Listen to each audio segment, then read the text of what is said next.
Shaquan Show. Hey, what's up? Thanks for tuning in to the Shaquan Show. The only place where normalcy is not necessary, but flourishing within your means is. Welcome back to another episode of Hey Girl, nice to meet you. All right, if you have been rocking with me, hey, what up though? Welcome back. And if you are new here, hi, hello, nice to meet you. So glad that you've chosen to join me today. I am your host, Shaquan, and today we are simply picking up from where we left off last year. Yes, I said last year because you already know my phrase, my motto. A whole lot has happened in such a short amount of time. I'm not going to bore you with all the details. Long story short, I took a break for the holidays, went out the country, came back into the country. I got sick. I lost my voice, got my voice back. I feel much better. And here we are.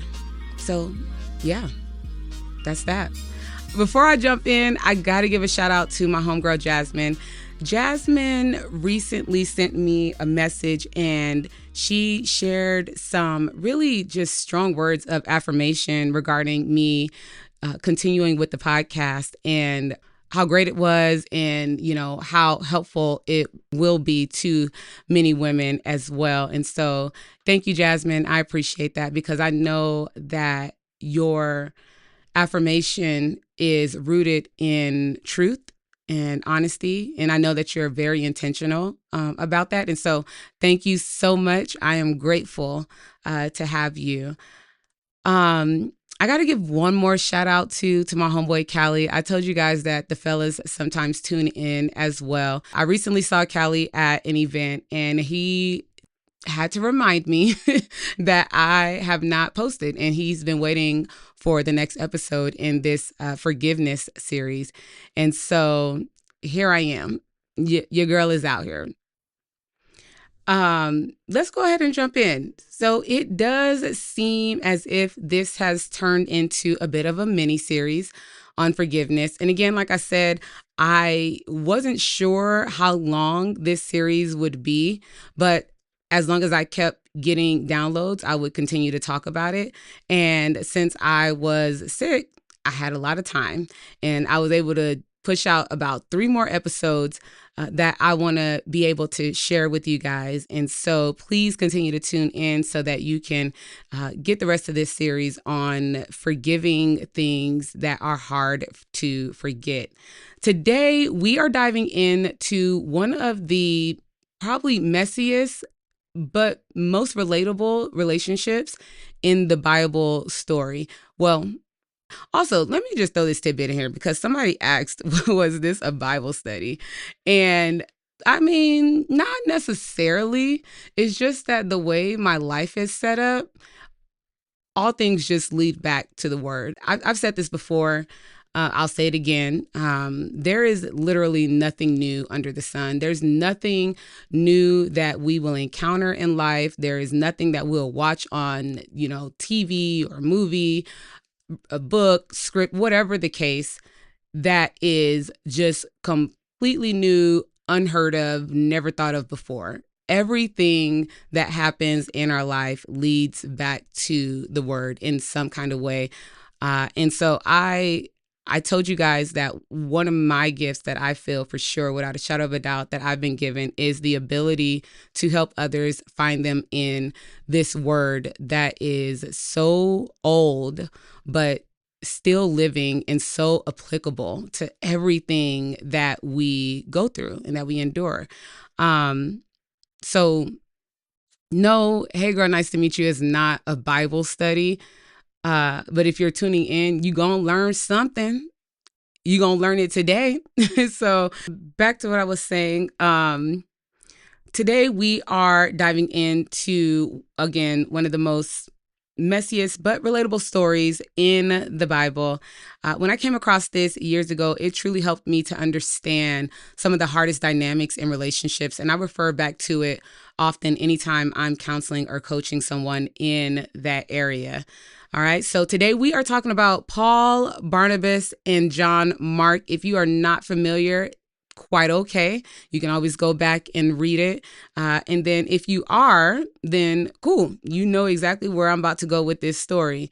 I'm always going to encourage you to go back and reread it for yourself, because the real thing is always better than someone just, sharing it with you. But I always want you to get it firsthand for yourself as well. Because also you might see something where I'm wrong and share that correction with me. Like, I want to know. I don't want to just be out here sharing stuff that's not right, And so don't be afraid to read it for yourself. And then if you find something new, or if you just like see something that I forgot to mention or that I didn't catch, hit your girl up. Let me know. I always want to know. My hope, though, is that, as I share this story and we jump into the discussion of it, that you are able to, find yourself in the story, that it is relatable to you in some kind of way, whether you identify with one of the characters or maybe even all three. So I'm picking up in Acts 15:36, and this is essentially a disagreement that is happening between Paul and Barnabas. Okay, so it says, sometime later, Paul said to Barnabas, "Let's go back to the believers in all of the towns where we preach the word of the Lord and see how they're doing." Barnabas wanted to take John, also called Mark, but Paul did not think it was wise to take him because he had deserted them in Pamphylia and had not continued in the work. They had such a sharp disagreement that they parted company. Barnabas took John Mark and sailed for Cyprus, but Paul chose Silas and left, commended by the believers of the grace of the Lord. He went through Syria and Cilicia, strengthening the churches. I'm going to stop there. Paul, in this story, is an example of what happens when offense gets personal and forgiveness gets complicated. First things first, I said this in the last episode, offense is unavoidable, even for people who walk with the Lord. Jesus tells the disciples that it is impossible to live this life and not encounter offense. It's inevitable. There's a Christian writer by the name of John Bevere, and he emphasizes that offense and being wounded are productive tools that the enemy uses to destroy relationships here on earth, and then also to destroy one's relationship with God. And he suggests that the enemy seeks to inflict a hurt so bad and so deep that it holds the individual hostage to their past pain. So if you have ever been mistreated, lied on, disappointed, betrayed, abandoned, blindsided, hold tight. Let me get you a membership card. You're not broken. You are human. And sometimes the deeper the relationship, the deeper the cut. For you all to best understand Acts 15, you've got to go back a little bit. So I got to take you guys back, give you some backstory so that you can understand how Paul and Barnabas ended up in this space that we just read. Basically, long story short, what had happened was Paul and Barnabas, they used to be just like the it ministry duo. Barnabas, his name literally means son of encouragement, and he lived up to it. Like, he was the guy who believed in you when nobody else did. And he believed that you deserve a second chance no matter what you've done in the past.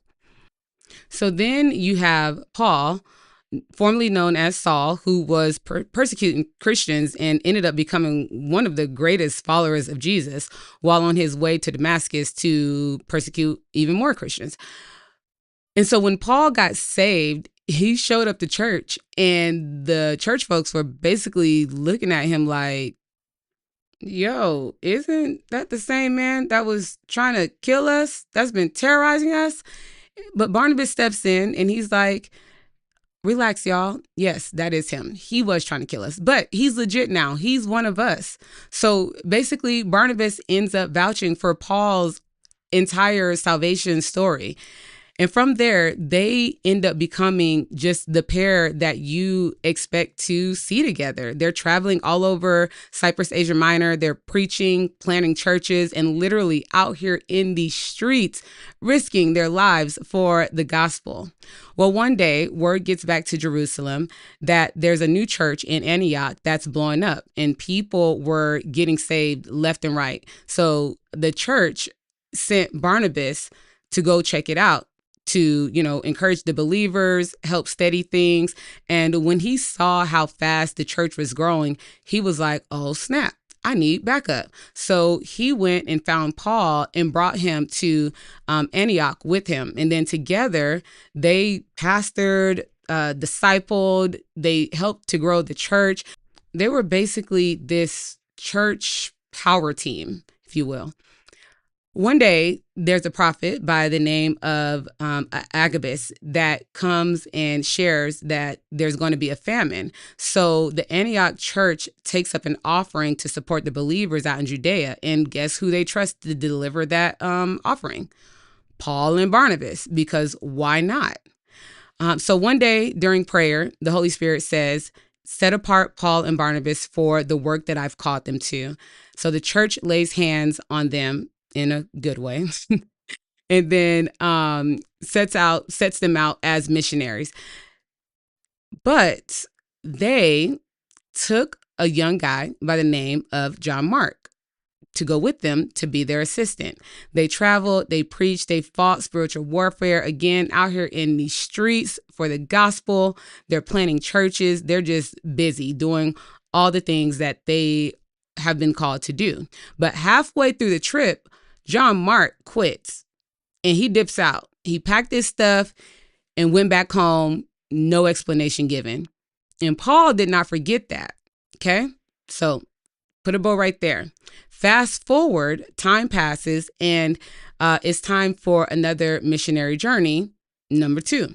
That's where we pick up in Acts 15, what I just read to you guys earlier. So Paul basically comes back and he's like, hey, Barnabas, I think it's time to run it back. And Barnabas is like, okay, bet. Let me go get John Mark. And Paul is like, I'm sorry, what? Who? John who? You talking about the same John Mark that dipped out on us when things got a little tight?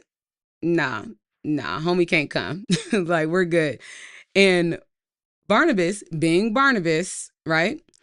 He refuses to give up on John Mark. So he's like, yo, Paul, chill. He deserves another chance. I mean, he's grown now. That was in the past. We're bringing him.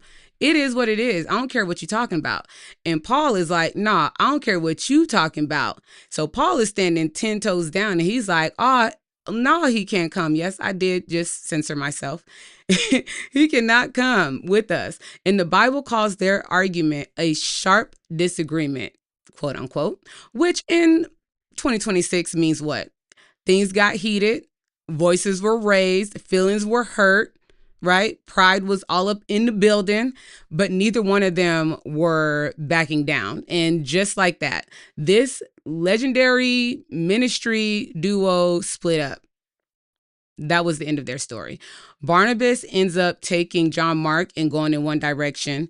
And then Paul ends up taking Silas and going in the opposite direction. Barnabas choosing up really wounded Paul. Because remember, Barnabas chose Paul in the beginning. Like, he's the only reason that Paul is even on these missionary trips in the first place. So naturally, it makes sense why Paul would feel, betrayed or abandoned by Barnabas, because he's been there. Like, he's been the ride or die. But then he ends up choosing John Mark over him. Let me just pause right there, because it just makes me think of something. I think it is so important that you be careful of being so unforgiving that you make someone choose up between you and someone else, because you'd be surprised who they think they need more than you. I know that's kind of an ouch, but it's real though. So you have Paul here feeling like, bro, what's up? Like, I can't believe you're doing this, but okay, it is what it is. Because Paul essentially, he felt like Mark wasn't cut out for ministry because he had left them when they ran into a little trouble. So Paul is thinking like, why would you want to move forward with him? Why would you want to go on a trip with him? Clearly he can't handle it. I can't even believe that you're choosing John Mark over me. But you know what? It's all good. Do you? It is what it is, because that's what we like to say, right? It really don't be all good, and it really ain't what it is. But we just just take it on the chin and keep it moving. So again, Paul was like, all right, you gonna take John Mark? I'm gonna take him. I'm gonna take Silas. And that's what they did. And he did not forget how Barnabas played him. Paul had such a great memory. So he didn't forget, after all those years, what John Mark had did, and he did not forget what Barnabas did. But that's the story. That's what happened. Two godly men, both filled with the Spirit, both being used by God, loved by the church, doing great things in the community. Again, preaching everywhere, building churches, out here in these streets, seeing miracles happen. And they're still human enough to have a messy fallout. But notice how God used even their disagreement for his purpose. Because even when we clash and disagree, or, we walk away from one another, we don't see eye to eye, we break up, whatever the case, God's work still moves forward. Think about it. Have you ever noticed? I mean, maybe you have left a church or some establishment. The establishment didn't shut down just because you left. The good work that was happening while you were there is still going to be the good work that continues to happen even after you leave, because God can redeem the things that we break. And I feel very confident that I can say this without having a psychology degree on my resume, that holding on to past hurt is perhaps one of the most unproductive things that you can do with your life. There is nothing great or godly that comes from holding on to anger and resentment and hatred. We know how to get even. Like, we're good at revenge, but forgiving is so hard to do, especially when it's so hard to forget what they've done to us. And that's why we are so challenged when Peter asks Jesus, okay, now, Lord, so how many times do I have to forgive someone who has done me wrong? And Jesus is like, 70 times 7. Now, you do have some petty folks out there that's going to keep a tally of how many times they have forgiven you. But those are the type of things that challenge us. We're challenged when Jesus says, hey, listen, if you don't forgive others when they've done you wrong, then how do you expect for God to forgive you when you've done others wrong? Because if you don't know how to forgive, you don't hurt the other person. You only damage yourself and your relationship with the Lord, because God literally cannot forgive those who don't know how to forgive others. And let me just pause parenthetically right here. This is not a PSA to put yourself back in harm's way. You can forgive and still not be reconciled. You are well within your right to look at someone who has damaged you and hurt you and say, I forgive you, but may the Lord watch between me and thee while we are absent one from another.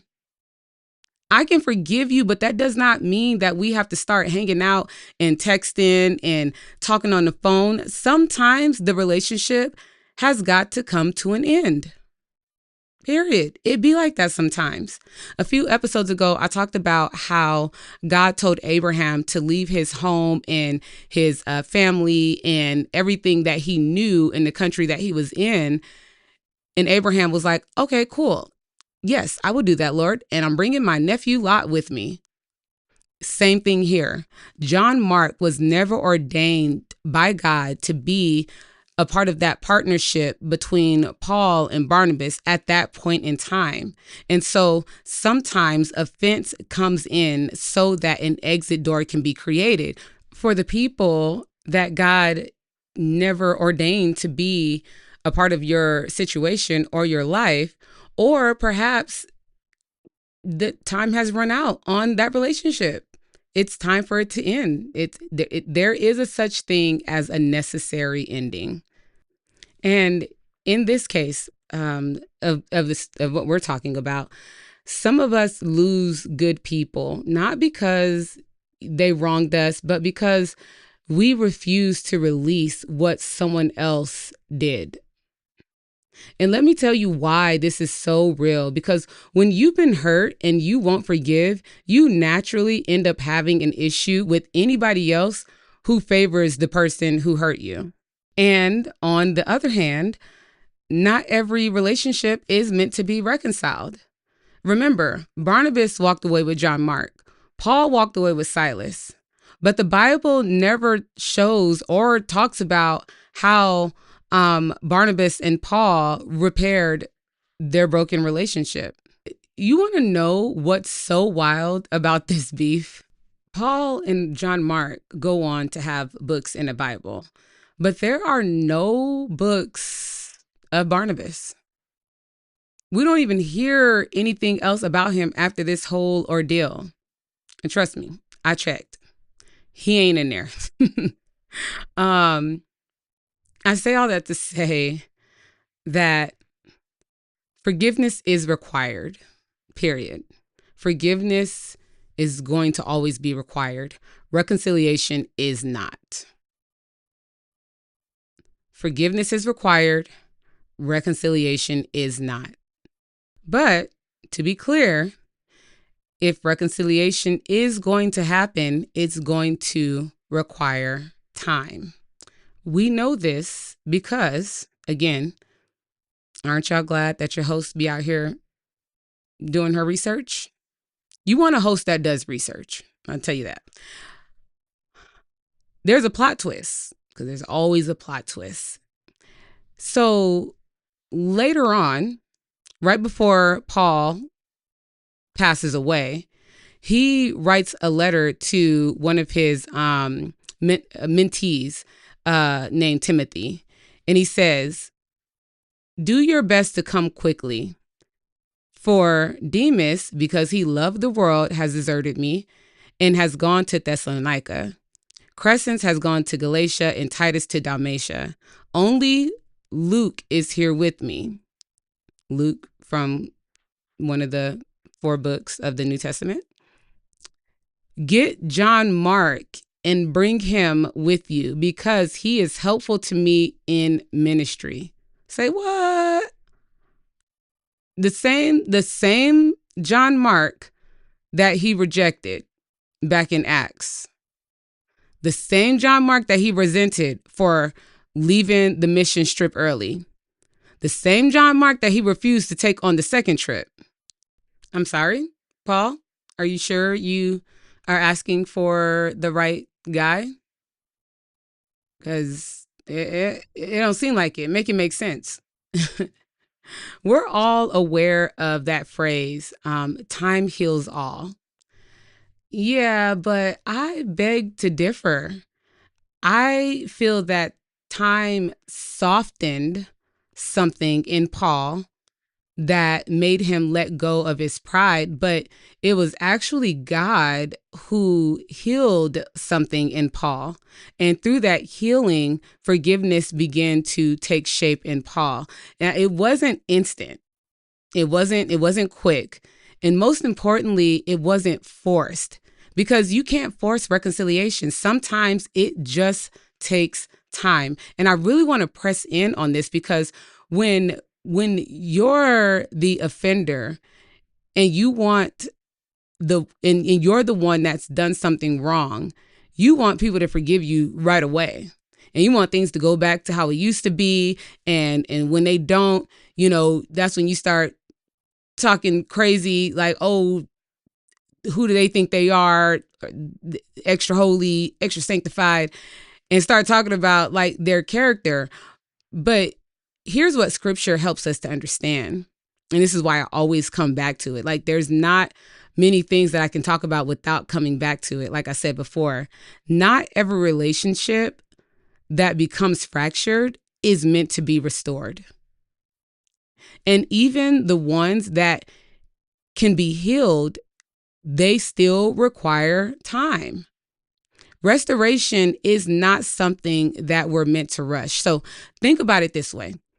When you have a broken bone or a fracture, I guess those are the same thing, you go to the doctor. The doctor puts it in a cast, not to punish it, but to protect it and to give it space to properly heal. And then there are times when a bone is so damaged that keeping it connected would cause ongoing harm.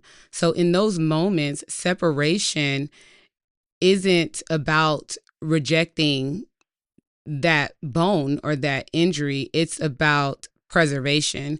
It's about preventing further injuries so that the rest of the body can remain whole. Keeping with the anatomy analogy, since I'm already there, forgiveness can also blind us from being able to see what God is doing. So while Paul was busy holding the grudge against John Mark and Barnabas, God was still blessing all of them. God was still opening doors, still expanding the gospel, still giving victories and miracles. And so while Paul may have lost John Mark, he didn't lose God. He lost his relationship with Barnabas. He didn't lose God. None of them lost God. Offense tries to come in and make you focus on what someone did so that you lose sight of what God has done or is doing or getting ready to do. I say this all the time. People don't leave the church because the snacks aren't good or because the band doesn't have a Grammy nomination. 9 times out of 10, people leave because of people. When people get to peopling and acting peopleish, people start leaving. I wholeheartedly believe that we can put ourselves in the shoes of any one of them, Paul, Barnabas, John Mark, in some kind of way at one point or another in our life. So your Paul moment may look like someone quitting on you or someone disappointing you because they showed themselves to be someone completely different than initially. It may look like someone who didn't show up for you the way that you needed them to, or maybe walked away when things got thick.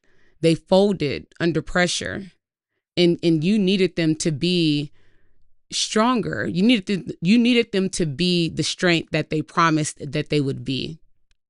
Maybe you're like Barnabas. You're feeling torn in between people that you care about, that you love equally. And maybe you have a Paul that's trying to make you choose up. And it is so difficult. It is so difficult navigating conflict between two people that you care about. And we can definitely go on and on that topic about how it feels about being stuck in the middle of someone else's offense, right? Because I can imagine Barnabas being like, bro, like, why are you so? Because you're upset with John Mark, our relationship has to end.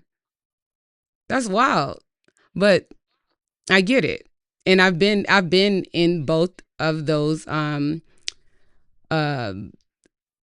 situations. Or maybe you're John Mark you're the one who failed. You're the one who disappointed someone. You're the one that needs more time to grow. You recognize that you didn't show up well the first time, but you just want another shot. Or, maybe even in all that, your Acts 15 moment might just be God letting something break that you were trying so hard to hold together, not because he's punishing you, but because he's protecting your assignment. Some partnerships are for a season, some are for an assignment, and some are for a lifetime. And some God just lets fall apart so that you can grow. I know that might be a little heavy, but it's real.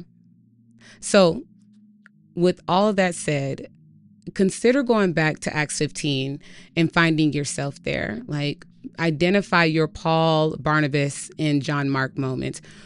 Where are you grieving a breakup or an offense or a disappointment? Are you holding on to something that God has already moved on from? And then also, it might just be helpful to pray for the courage to release what God is not requiring you to reconcile with. That's a possibility. It's funny how we really bring the lack of peace upon ourselves by, trying to hold tight to something that we weren't meant to carry or that we should have put down a long time ago. I think that we also lack peace because we struggle to see how God continues to move and continues to work on our behalf despite everything that we have been through, despite someone hurting us, despite someone, talking bad about us or rumoring or, just lying or whatever the case may be, ruining your reputation. And then God still continues to bless you and move on your behalf. And you can't even recognize it because you're stuck under arrest to past pain. You can't see all the great things that are still happening around you because you are stuck on this one thing that happened. God has moved on from it, but you haven't. So I think that it's important that we get into a habit of having gratitude about how God has blessed us even after someone has hurt us. And I say that very delicately. I really do. Because I know that some things are a little harder than others. I absolutely understand that and recognize that. So I'm not, I don't want to invalidate that as well. But that's all I got for today. Thank you so much for joining me. If this episode blessed you or helped you to see relationships differently, please share it with a friend who needs to hear it, and then tell that friend to tell a friend. And if you're listening on your favorite platform, drop a quick review or a rating, because it helps this message to reach those who may be ready to flourish. And they may not even know that they're ready to flourish until you send this to them. Again, I'll have new episodes dropping, I want to say Tuesday, but it's been a little rough. I ain't going to lie, but I'm going to try to stick with it. So be sure that you are subscribed wherever you listen to podcasts so that you don't miss an episode. Again, this forgiveness mini-series has turned into more than what I thought it was going to be. So the next 3 episodes that I have lined up for this is forgiving those closest to you, forgiving yourself, and then also forgiving God. So you might want to make sure that you are locked in for that Again, I know that I missed a couple of Tuesdays, but my life was life-in. I'm human. It be like that sometimes. Make sure you are following me on socials at Shaquan Show everywhere. I'm really easy to find so that we can keep the conversation going. I would love to hear from you guys. In fact, I love hearing from you guys. You can also DM me on there if you have a comment or something that you want to share, need me to pray for you, need to talk something out. I'm available. Hit me up. You can also reach me by email, shaquanshow@gmail.com, if you would like to book some one-on-one coaching time as well. Or again, just need help talking through some things and, figuring some stuff out. I would love to hear from you guys. Your words might just be the key that unlocks freedom for someone else, to include me. So until then, in the meantime and in between time, I can't wait for you to keep meeting you. And now that you've entered into the Shaquan Show, you have no choice but to grow. Peace. Shaquan Show.